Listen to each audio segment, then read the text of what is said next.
pivot now to other talk about around the division. On Sean Porter's show, I was on the show and we had a guy, Aaron Peterson from Boots' gym in Philly. He says he Mhm. sees the few times you and Jaron sparred, and he says that Jaron dropped you with a body shot in one of those sparring sessions. Is that true? No, sir. Now, also with that same guy, if you go back, not even just him, but everybody else, however, some people saying I got dropped, and some other people saying I'm not. Some people saying the sparring was eventful, others saying it wasn't eventful. Why is everything so misconstrued? So something is not adding up. Why is it all a whole bunch of Philly people? Why is everybody energy so high when I'm just over here cool? I'm over here chilling. And either way it go, let's say all of it did happen. It could have not. We talking about practice first of all, and then that was way back 20. My pop said I was 22 the last time I went up there. 22 years old. No, I think he said I was about to be 22, so 21 years old, somewhere around there. And even still, it wasn't a fight. It wasn't real. Now, if we step into under the ring, under lights in the real ring, we gonna see what happens. I gotta ask you because you had a famous sparring session with Bud in Atlanta, 21. Sounds like about a year or so later, Boots in Philly. Mm. Now, actually, it was around the same time period, so I was 21. Okay, so all right, basically right around the same time. Just we're gonna keep talking about Brian Norman, but I do gotta ask you who who you think would have won that fight? Who was the better man that you I know it's sparring. Sparring's not a fight, Mhm. but who's the better man? Forget the name and all that.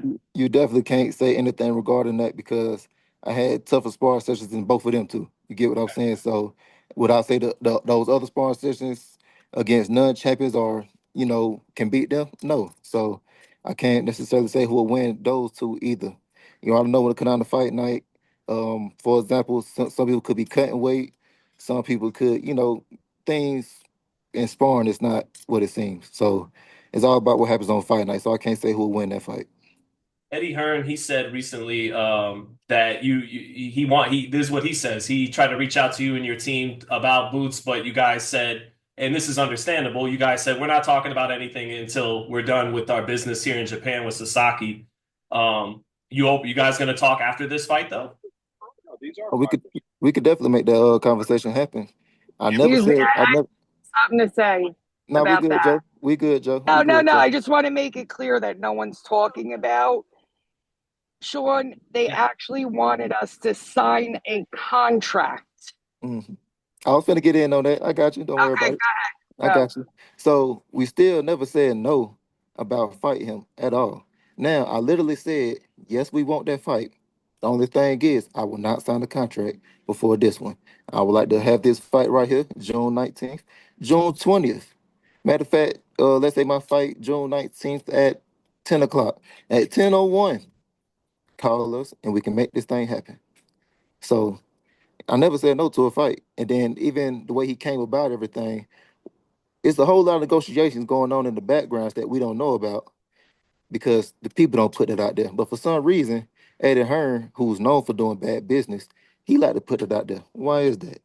He like putting out propaganda. He like trying to pay the image, and he like trying to put the people against me and try to up his fighter. But he doing his job. The boy's a great promoter. Look at Boots. He's the boogeyman. He's this and he's that. All because of his propaganda. So understandable, but the people just keep falling to it. I'm not falling for it. I When we talked about that fight earlier in the year, it made sense what you were saying. Like, why not I fight Barrios? I get two belts, he gets two belts. But then the reality of the boxing business happens. Barrios is PBC. Looks like he's Mhm. going to be fighting Pacquiao. If he wins that fight, they would probably like to match him with one of their guys, Rolly Romero, someone like that. So does that make you say, well, F that, I guess. Let's get to the Boots fight. Even to begin with, let's say Barrios was open. Of course, I still want to fight. The WBC belt in particular is what I want. But you got Boots right here. Him and Eddie Hearn keep calling my name, and if everything is right, we can make that happen as well. He got two belts, so even still, I have an undisputed fight with Barrios. I don't mind, no matter what. I'm still gonna be undisputed at the end of the day. What You what know. Now I want you to sit here and marinate on this.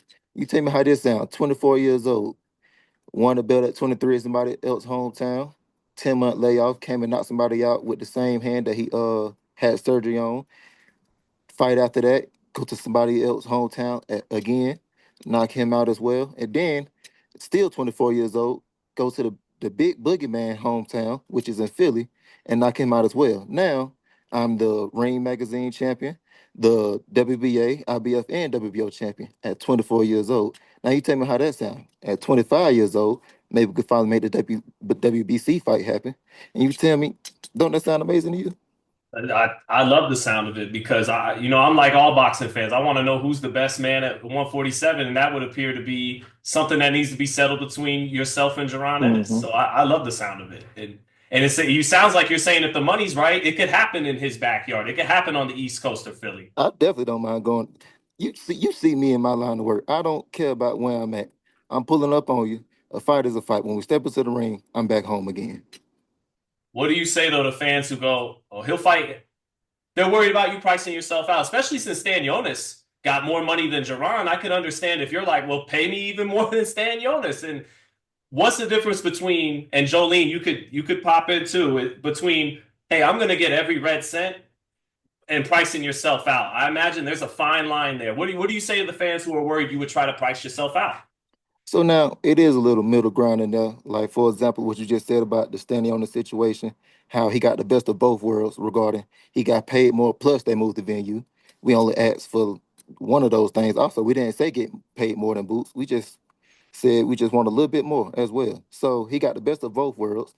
That sounds like fun to business once again. Ada Hearn six want to put out propaganda, but it is a little fine line between pricing yourself out and just make this thing happen. But no matter what, we gonna make that thing happen. I love the sound of That's a, it, man. that's a definite. Sean, the first time we were, just put this into reality, we were about $300,000 difference.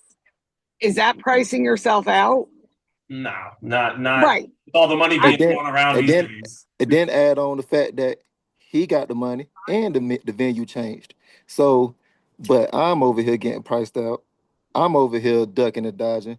I'm over here. I'm nobody. I'm this. I'm so something not adding up on not adding up to me.